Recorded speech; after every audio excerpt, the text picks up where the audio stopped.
Good morning बच्चों। Next अपनी exercise है एक्सरसाइज 6.3।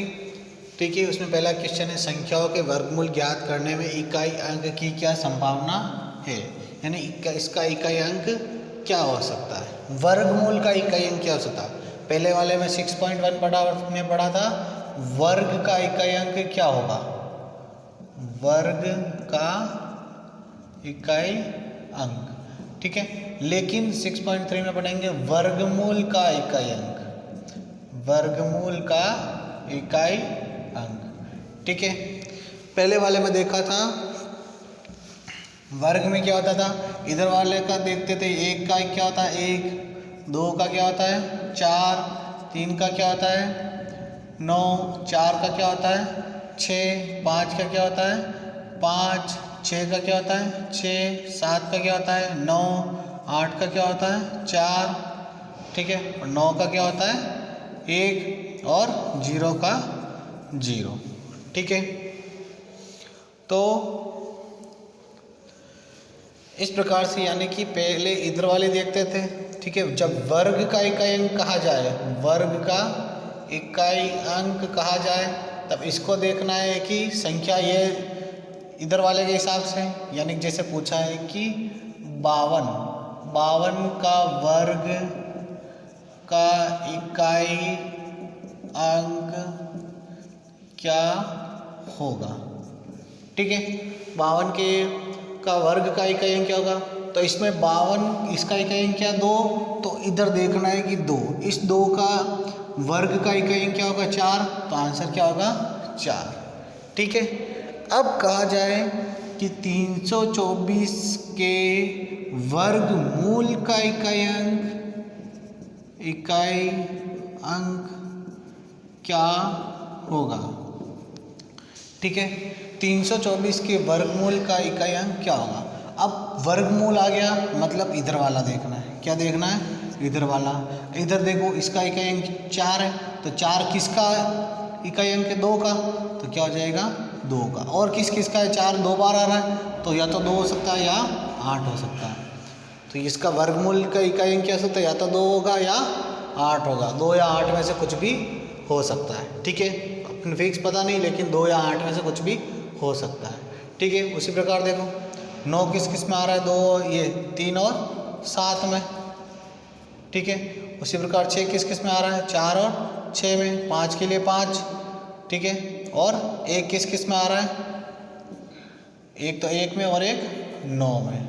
ठीक है, तो इस प्रकार से अपने को बताना है। ठीक है, इसको अभी लेके यहीं रहने देता हूँ। इधर देखो संख्याओं के वर्गमूल ज्ञात करने में इकाई अंक की क्या संभावना है। ठीक है, वर्गमूल कहाँ है, यानी कि ये देखना है। अब देखो इसका इकाई अंक क्या 1 है, तो 1 किस किस में आ रहा है, एक तो 1 में और एक 9 में, तो क्या हो सकता है 1 या 9।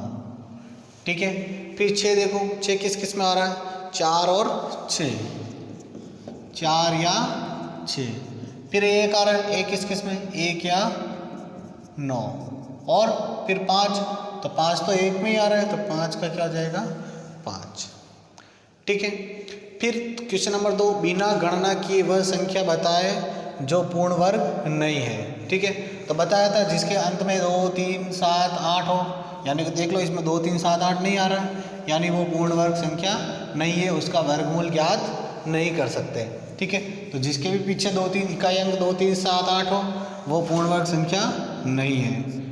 ठीक है, अब देखो इसका इकाई अंक क्या 3 है, तो पूर्ण वर्ग नहीं, पूर्ण वर्ग संख्या नहीं है। फिर इकाई अंक 7, तो ये भी पूर्ण वर्ग संख्या नहीं है। ठीक है, कारण क्या हो जाएगा, इकाई अंक 3 और इधर इकाई अंक 7। ठीक है, इसका इकाई अंक भी 8 है, तो ये भी पूर्ण वर्ग संख्या नहीं है।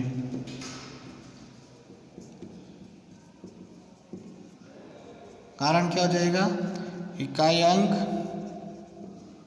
8। ठीक है, इसका इकाई अंक 1 है, यानी पूर्ण वर्ग संख्या है। पूर्ण वर्ग संख्या है। कारण क्या हो जाएगा, इकाई अंक 1। ठीक है, तो इस प्रकार से इकाई अंक देख के बताना ये पूर्ण वर्ग संख्या है या नहीं, यानी कि इसका वर्गमूल ज्ञात कर सकते हैं या नहीं। ठीक है, फिर अगला है बार बार घटाने की विधि से 100 और 169 का वर्गमूल ज्ञात कीजिए। ठीक है, दोनों में से एक बता रहा हूँ। ठीक है, नेक्स्ट खुद को ही करना है। ठीक है, पहले 100 का करना है, 100 का बता रहा हूँ, 169 का खुद को करना। अब इसमें क्या करना है कि घटाना है। 100 माइनस 1 से घटाना स्टार्ट करना है 99। फिर ये जो आए इसमें इसे क्या करना है, 3 घटाना है, यानी कि विषम संख्या है, विषम संख्या है, घटानी वो भी लगातार। ठीक है, तो 99 माइनस 3 क्या हो जाएगा, 96। ठीक है, फिर 96 माइनस 5 तो ये हो जाएगा 91। 91 माइनस 7 क्या हो जाएगा, 84। ठीक है, 84 माइनस 9 ये क्या हो जाएगा, 75। 75 माइनस 11 क्या हो जाएगा, 64। 64 माइनस 13 क्या हो जाएगा, 51। 51 माइनस 15। ठीक है, तो ये हो जाएगा अपने 6 और 3 36। फिर 36 माइनस 17 तो ये क्या हो जाएगा अपने 19। और 19 माइनस 19 क्या हो जाएगा, 0। तो ऐसे घटाते घटाते जब 0 आ जाए तब ये इसका वर्गमूल ज्ञात कर सकते हैं, तो तब ये पूर्ण वर्ग संख्या है। और यदि 0 नहीं आता है तो वो पूर्ण वर्ग संख्या नहीं है। ठीक है, अगर 0 आता है तो पूर्ण वर्ग संख्या है और 0 नहीं आता है तो पूर्ण वर्ग संख्या नहीं है। ठीक है, तो ये वैसे बड़े बड़े के लिए नहीं है, छोटे छोटे जैसे कि 20-25 तक ज्ञात करना हो तब ये इजीली हो जाता है। बाकी बड़े वर्गमूल ज्ञात करने के लिए ये विधि काम में नहीं ली जाती है। ठीक है, तब अब गिनो कितनी बार आया, 1 2 3 4 5 6 7 8 9 10। 10 बार में 0 आया। 0 कितनी बार में आया, 10 बार में। ठीक है, अतः वर्गमूल, ठीक है, क्या हो जाएगा, या वर्गमूल का निशान क्या होता है ये बताया था शुरू में ही। वर्गमूल 10 का, ये 100 का वर्गमूल क्या हो जाएगा, 10, क्योंकि ये 10 बार में आया इसलिए 10 हो जाएगा। ठीक है, तो ये अपने क्वेश्चन नंबर 3। अगला है क्वेश्चन नंबर 4, अभाज्य गुणनखंड विधि से। क्वेश्चन नंबर 4, अभाज्य गुणनखंड विधि से वर्गमूल ज्ञात कीजिए। ठीक है, पहला अपना है 729। ठीक है, क्या लेंगे, 729।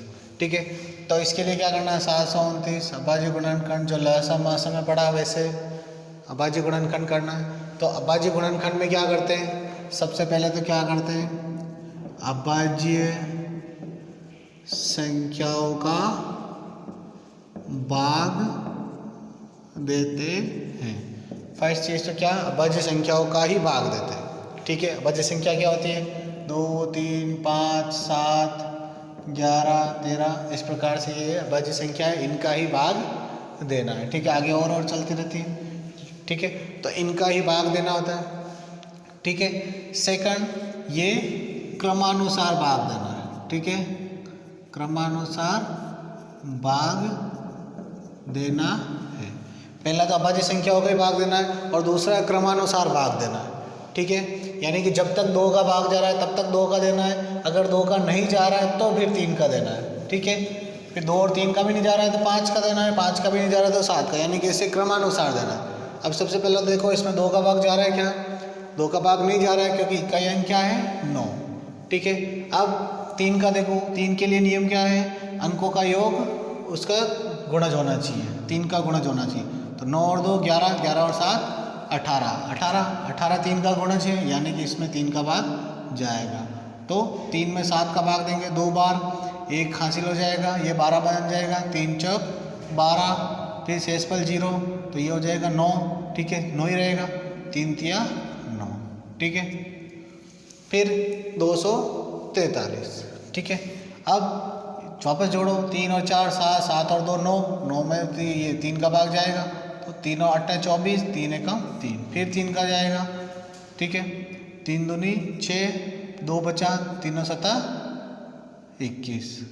ठीक है, फिर 3 का जाएगा, 3 9 27, फिर 3 का जाएगा 3 बार, फिर 3 का जाएगा 1 बार। ठीक है, तो ये होगा इसके अभाज्य गुणनखंड। अब इसका वर्गमूल ज्ञात करना है तो 729 इस प्रकार से लिखेंगे। ठीक है, इधर भी ये इसमें लिखना है। ठीक है, या एक बार सीधा ये अभाज्य गुणनखंड लिख लो। 729 क्या आ गया, 3 into 3 into 3 into 3 into 3 into 3। ठीक है, ये आ गया। ठीक है, अब देखो, अब इसका वर्गमूल ज्ञात करना है तो इधर भी वर्गमूल का निशान आ जाएगा और इधर भी वर्गमूल का निशान आ जाएगा। ठीक है, इधर ये 3 into 3 into 3 into 3 into 3 into 3 6 बार हो गया। अब देखो, अब इधर कुछ नहीं करना, इधर तो वो कवर रहेगा 729, क्योंकि इसका तो वर्गमूल ज्ञात करना है। अब इसमें से देखो ये वर्गमूल का निशान हटाना है। ठीक है, क्योंकि हटाना है, क्योंकि इसका आंसर चाहिए अपने को, तो 2 2 के जोड़े वर्गमूल में 2 2 के जोड़े बनेंगे, और नेक्स्ट एक्सरसाइज में पढ़ेंगे घनमूल, तो उसमें 3 3 के जोड़े बनेंगे। ठीक है, घात क्या होती है, 2। ठीक है, कोई भी संख्या 5 की घात 2 तो 2 होती है, यानी कि 2 2 के जोड़े। ठीक है, अब 2 2 के जोड़े बनाए और वर्गमूल का 2 2 के जोड़े तो योग है। ठीक है, अब वर्गमूल का निशान हटाना है तो यहाँ से क्या आ जाएगा 3, यहाँ से भी 1 आ जाएगा 3, और यहाँ से भी 1 आ जाएगा, यहाँ से 1 अंक, यहाँ से 1 अंक, और यहाँ से 1 अंक, और ये वर्गमूल का निशान हट गया। ठीक है, वर्गमूल का निशान कब, ये जब जोड़े में था, जोड़े से जैसे ही 1 बाहर आया और ये वर्गमूल का निशान हट गया। ठीक है, अब लिख लो 729। अब इसको गुणा करके लिख लो, 3 इंटू 3 9, 9 इंटू 3 27। ठीक है, ये इसका आंसर हो गया। ठीक है, एक और करते हैं जिससे समझ में आ जाएगा और। ठीक है, बाकी के खुद को ही करना है। ठीक है, 5 वाले थे 9604। ठीक है, या लास्ट ले लेते हैं 10 8100 8100। ठीक है, इकाई अंक 0 है, 2 का भाग जाएगा, 2 चौक 8, 1 में नहीं जाता है 0, 2 पंजे 10 0, फिर 2 का 2 दूनी 4 0, 2 दूनी 4, 2 पंजे 10, ये भाग देना तो आना चाहिए। ठीक है, फिर 2 का भाग 2 2 एकम।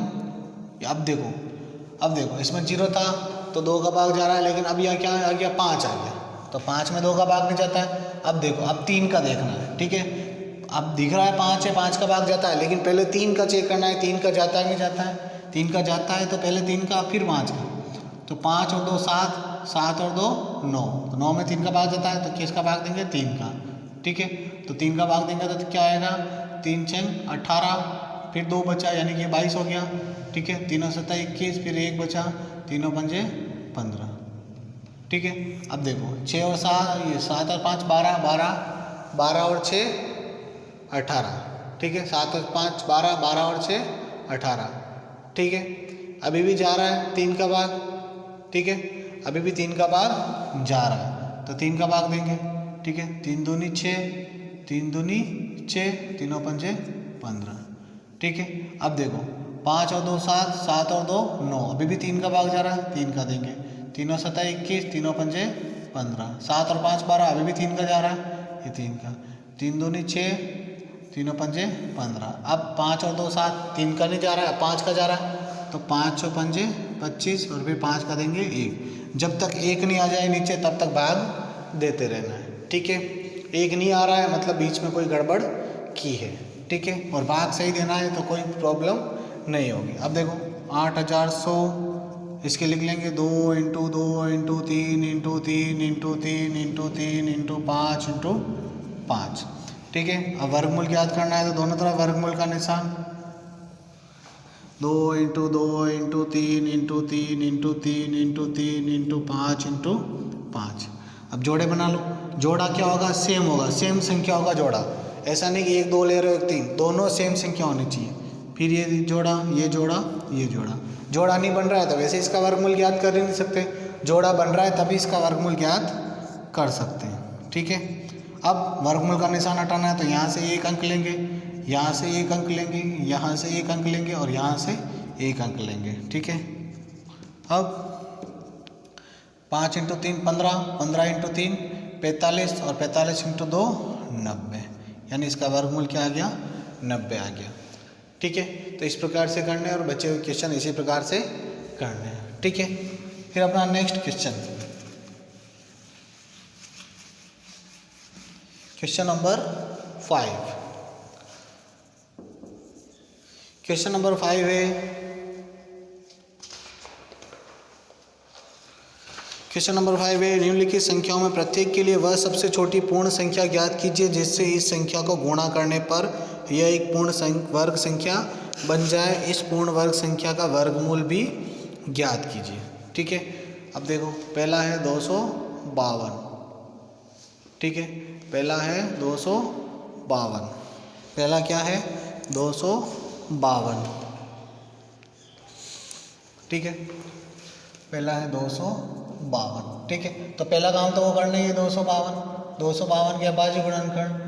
2 का देंगे, इकाई अंक 2 है तो 2 एकम 2, 2 दूनी 4, 2 छिंग 12। फिर 2 का देंगे, 2 छिंग 12, 2 तिया 6। फिर अब 2 का नहीं जा रहा, 3 का जा रहा तो 21। फिर 3 का जाएगा, 3 और 7 21। फिर 7 का जाएगा एक बार। ठीक है, 1 आ गया। ठीक है, अब नेक्स्ट करते हैं अपन 252। ठीक है, 2 इंटू 2 इंटू 3 इंटू 3 इंटू 7। ठीक है, अब जोड़े बनाओ। देखो इस पिछले वाले क्वेश्चन में और इस क्वेश्चन में थोड़ा सा अंतर। इसमें पहले जोड़े बनाओ। देखो 2 इंटू 2, 3 इंटू 3 और 7 ये अकेला है। अब इसके लिए किसकी ज़रूरत है? 7 की ज़रूरत है। अब इसके जोड़े बनाने के लिए किसकी ज़रूरत है? 7 की ज़रूरत है। तो क्या हो जाएगा? 7 से गुणा करने पर पूर्ण वर्ग संख्या बन जाएगी। ठीक है, अब यदि इसको 7 से गुणा कर लेते हैं, 2 into 2 into 3 into 3 into 7 into 7। ठीक है, तो ये पूर्ण वर्ग संख्या बन जाएगी क्योंकि इसका जोड़ा बन गया। ठीक है, ये जोड़ा बन गया। ठीक है, अब 7 से गुणा किया तो ये संख्या क्या आ जाएगी? 252 को भी 7 से गुणा कर लो। 7 दूनी 14, 1 7 तो 5 35 और 1 36, 3 7 तो 14 और 3 17, 1764 आ जाएगा। क्या आ जाएगा? 1764। ठीक है, पूर्ण वर्ग संख्या क्या होगा? 1764। अब इसका वर्गमूल ज्ञात करना है तो 1764 इसका वर्गमूल ज्ञात करेंगे तो इसके टुकड़े तो क्या यही है, 2 into 2 into 3 into 3 into 7 into 7। ठीक है, अब वही 1764। अब जो आगे जो पिछले सवाल में किया वही, तो 2 के जोड़े बन रहे हैं क्योंकि बना दिए, ऊपर नहीं बन रहे थे जो। अब यह निशान हटाना है तो यहाँ से 2, यहाँ से 3 और यहाँ से 7। ठीक है, तो 3 इंटू 2 6, 6 इंटू 7 42, यानी इसका वर्गमूल क्या हो गया? 42। ठीक है, वापस देख लो एक बार। सबसे पहले तो क्या करना है? इसके अभाज्य गुणनखंड करने। अभाज्य गुणनखंड करके ऐसे लिखे अभाज्य गुणनखंड। अब जोड़े बनाए तो जोड़े, ये दोनों तो जोड़े बन गए लेकिन ये जोड़ा नहीं बना, तो इसको किससे गुणा करना पड़ेगा? उसी संख्या से गुणा करेंगे तभी वो जोड़ा बनेगा। तो 7 से गुणा करने पर पूर्ण वर्ग संख्या बन जाएगी। तो ये 7 से गुणा किया तो ये पूर्ण वर्ग संख्या 1764 हो गई। अब इसका वर्गमूल भी ज्ञात करना है, तो वर्गमूल ज्ञात करना है तो वही इसको अंडर रूट में लिखा, वर्गमूल में का निशान लगा दिया, तो ये भी इधर भी वर्गमूल का निशान। ठीक है, अब जोड़े बनाए और वर्गमूल के निशान हटाने के लिए ये जोड़े में से एक एक अंक लेना है, फिर इसको गुणा करके यहाँ लिखना है। ठीक है, इसका एक और सवाल करते हैं, बाकी बचे हुए खुद को ही करने। ठीक है, अगला ले लेते हैं 2028। चौथा ले लेते हैं 2028। ठीक है, तो सबसे पहले तो काम यही अभाज्य गुणनखंड करना। ठीक है, 2 का जाएगा 1 0 1 4, अभी भी 2 का जाएगा, 2 पंचे 10, 1 में नहीं जा रहा है 0, 2 सते 14। ठीक है, अब देखो 5 और 7 12, 12 में 3 का भाग जाता है यानी कि 3 का भाग देंगे। 3 एकम 3 2, 3 छंग 18, फिर 2 3 नम 27। अब 169, 9 और 6 15, 15 1 16, 16 में 3 का भाग नहीं जाता है। फिर 5, इकाई का अंक 5 नहीं है।